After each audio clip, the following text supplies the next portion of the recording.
बिस्मिल्लाहिर्रहमानिर्रहीम, अस्सलाम वालेकुम, नमस्कार एंड गुड इवनिंग।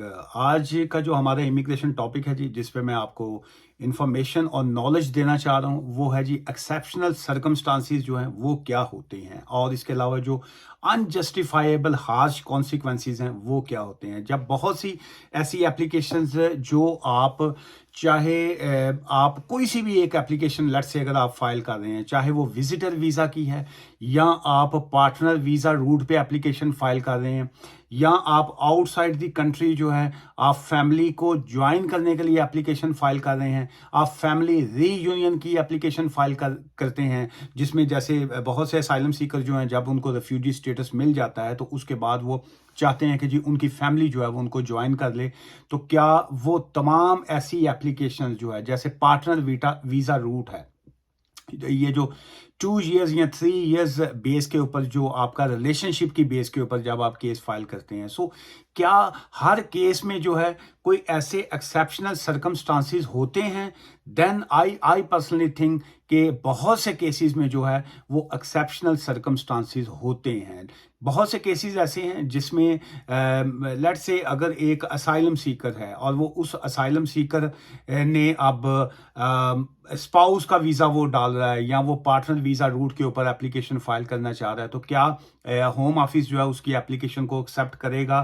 क्या उसमें आउटसाइड द इमिग्रेशन रूल्स जो हैं उसने कोई ऐसी चीज़ अपनी एप्लीकेशन में होम ऑफिस को कन्विंस करने के लिए अपने एक्सेप्शनल सर्कमस्टांसिस बताए हैं? सो मोस्ट आज का जो हमारा टॉपिक है वो हम इसी पॉइंट के ऊपर मैं आपको जो है वो नॉलेज देना चाह रहा हूँ।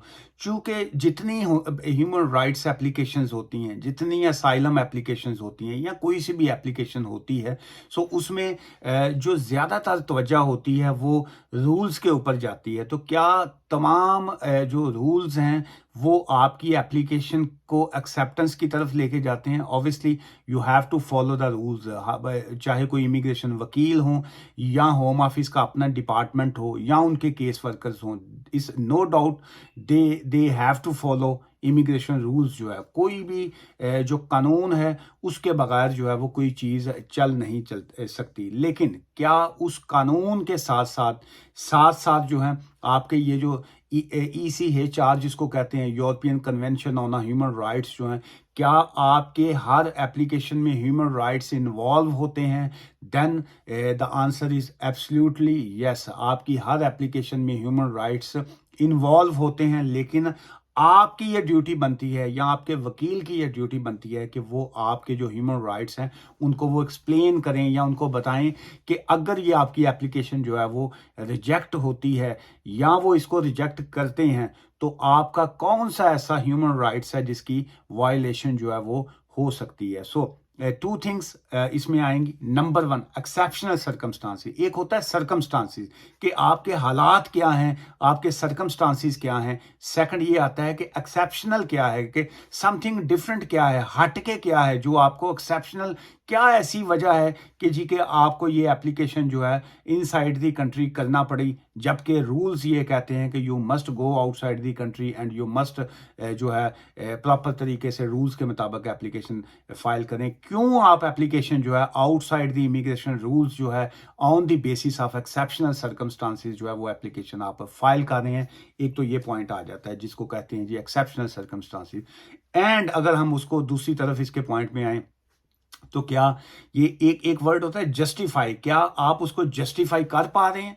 क्या आप अपनी उस एप्लीकेशन के साथ आप इंसाफ कर पा रहे हैं? So that's called a justify. या वो अनजस्टिफाइएबल है कि जी कि आप उसको एक्सप्लेन ही नहीं कर पा रहे, लेकिन ये है कि उसके हार्श कॉन्सिक्वेंसेस आएंगे। हार्श कॉन्सिक्वेंसेस दैट्स मीन कि समथिंग बड़ा सीरियस हो जाएगा अगर ये एप्लीकेशन को रिफ्यूज किया गया। सो दैट्स मीन कि बड़े हार्श कॉन्सिक्वेंसेस नहीं होने चाहिए। अगर हार्श कॉन्सिक्वेंसेस आएंगे उसका रिजल्ट जो है वो नेगेटिव आएगा। सो दैट्स मीन कि वो एक वायलेशन आ गई ह्यूमन राइट्स की जो आपका बनता है, अगर बनता है तो। सो उसमें आ जाता है जी exceptional circumstances means circumstances which could or would render refusal of entry clearance or limited leave to remain a breach of है ECHR, European convention of human rights जो है, आर्टिकल 8 जो है, जिसकी बेस के ऊपर बहुत सी एप्लीकेशन जो है वो बेस कर रही होती हैं। Right to respect for a private and family life जो है, इसमें दो वर्ड आ जाते हैं,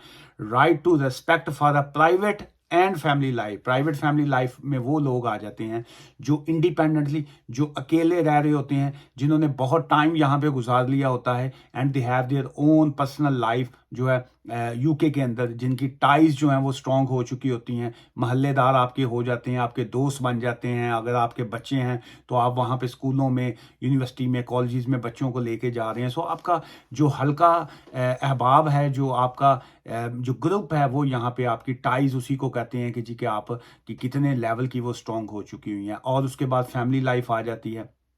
अगर आपका पार्टनर है, आपकी वाइफ है, आपकी कोई गर्लफ्रेंड है, आपका कोई बॉयफ्रेंड है, और आप उनके साथ में रहते हैं, लेकिन अब रहते आप उनके साथ हैं, तो क्या आपने ऐसी एप्लीकेशन फाइल की कि जी कि मेरी जो प्राइवेट लाइफ है वो सेटल हो चुकी हुई है, मैं इनके साथ में रहता हूं या मैं रहती हूं, लेकिन ये है कि मेरी एप्लीकेशन को जो है वो आपने फाइल की और वो उसको रिफ्यूज़ वो कर देते हैं। So what will be the consequences, क्या उसमें हार्शपन क्या आएगा?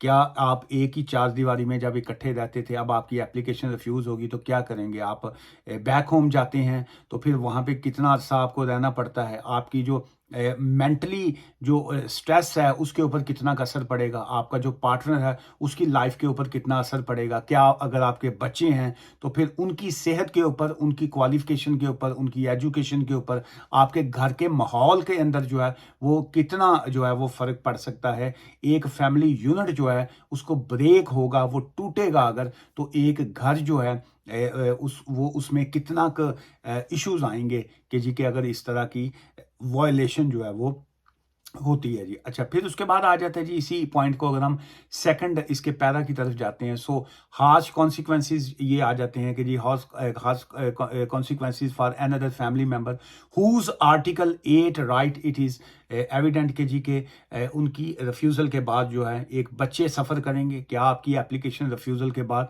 आपकी वाइफ जो है वो सफ़र कर सकती है? आपका हस्बैंड जो है वो सफ़र करेगा? सफ़र वो जो वैसे करना कि किथे किथे दा सफ़र है, वो सफ़र की हम बात नहीं कर रहे, हम SUFFER की का जिक्र कर रहे हैं कि कितना वो सफ़र करेंगे, कितना वो तकलीफ़ उनको होगी जब आपकी एप्लीकेशन जो है वो रिफ्यूज़ होगी। आपकी वाइफ जो है वो बीमार पड़ सकती है, मेंटली टॉर्चर का शिकार हो सकती है। आप खुद से जो है वो इसका मेंटली आपको डिप्रेशन में जा सकते हैं अगर आप का इस तरह की जो अगर रिफ्यूज़ल आती है। Exceptional does not mean unusual, ये एक बड़ा एक इंपॉर्टेंट वर्ड है जी।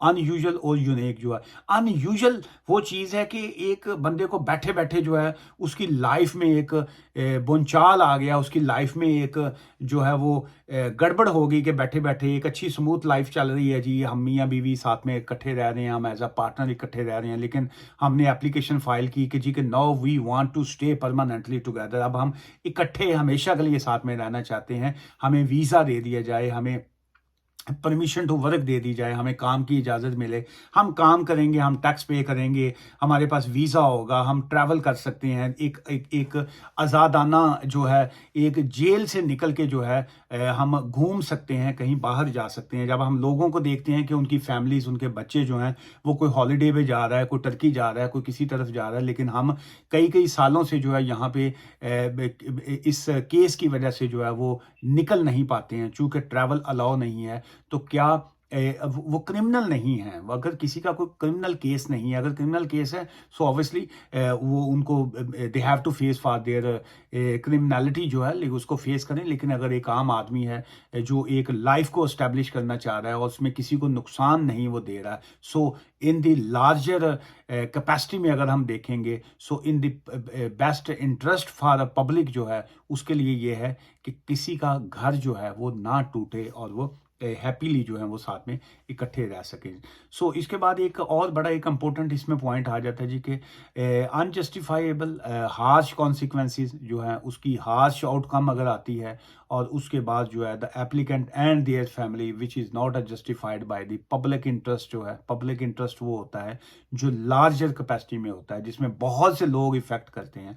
सो एक फैमिली जो है उसका हस्बैंड है, वाइफ है, उसकी बैक होम फैमिलीज हैं, उसके यहाँ पे बच्चों के जो आगे से दोस्त हैं, आपके मोहल्लेदार हैं, आपकी अपनी फैमिलीज हैं, आपके अपने दोस्त बने हुए हैं। सो एक रिफ्यूज़ल जो है वो एक पूरे का पूरा जो टब्बर जिन्हों पंजाबी च कहते हैं ना उसको हिला के रख देती है। सो उसके कॉन्सिक्वेंसेज जो हैं एक बंदे की सेहत पे नहीं पड़ते, उसमें पूरी जो फैमिली है वो लपेटे में आ जाती है जी। सो इंक्लूडिंग मेंटेन जो है इफेक्टिव इमिग्रेशन कंट्रोल जो है, इसमें नो डाउट जो है कि इमिग्रेशन कंट्रोल जो है वो होना चाहिए। और प्रिवेंटिंग जो है burden on a tax payer जो है, इसमें जो टैक्स पेयर का मनी होती है ऑब्वियसली इसमें वो भी इन्वॉल्व होती है। जब आपके केस लेंथी होते हैं, जब आप केसेस का डिसाइड नहीं कर पा रहे होते हैं, जब आप ह्यूमन राइट्स एप्लीकेशंस में जो है वो बहुत ज़्यादा बड़ी बड़ी फीसें पे की होती हैं। और अभी तो 624 पाउंड्स पर ईयर IHS की चार्जेस हैं, जो 16 जनवरी के बाद जो है वो 1035 जो है वो अप्रॉक्सीमेटली आप देख लीजिए नियरली डबल होने को हैं। वो इतनी जब फीसें पे करेंगे, फिर उसके बावजूद केसेस का डिसाइड नहीं हुआ होता। सो इस तरह की चीज़ों से जो है वो टैक्स पेयर की मनी जो है वो भी ऑब्वियसली इसमें इफेक्ट पड़ती है। सो अगर केसेस को क्विकली, इस तरह के खासकर केसेस को जिसमें फैमिली यूनिट्स हैं, जिसमें पेरेंट्स हैं, जिसमें फैमिली है, जिसमें बच्चे हैं, जिसमें हस्बैंड एंड वाइफ है, अगर उस तरह के केसेस को पॉजिटिव तरीके से देख के अगर उनको स्टेटस दे दिया जाए, सो उसमें यह है कि बहुत सी चीज़ें जो हैं वो पॉजिटिव उसका रिजल्ट निकलता है। और promoting integration and protecting the public and the rights and freedom of others जो है, इसमें सारी चीज़ें जो है वो इन्वॉल्व होती हैं। ये चैप्टर जो है ये बड़ा लंबा है, इस पे फिर किसी दिन और मैं तफसील से बात करूंगा। रेलिवेंट सवाल भेजा करें, उसका बड़ा मज़ा आता है डिबेट करने का भी, बहस करने का भी, बात करने का भी।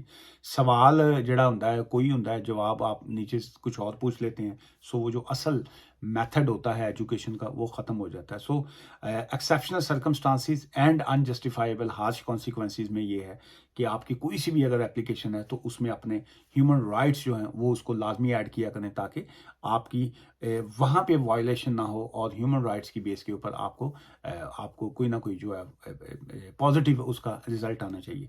सो आज की इस वीडियो से मुझे इजाज़त दीजिए, दुआ में याद रखिएगा। ठीक है, thank you, bye for now.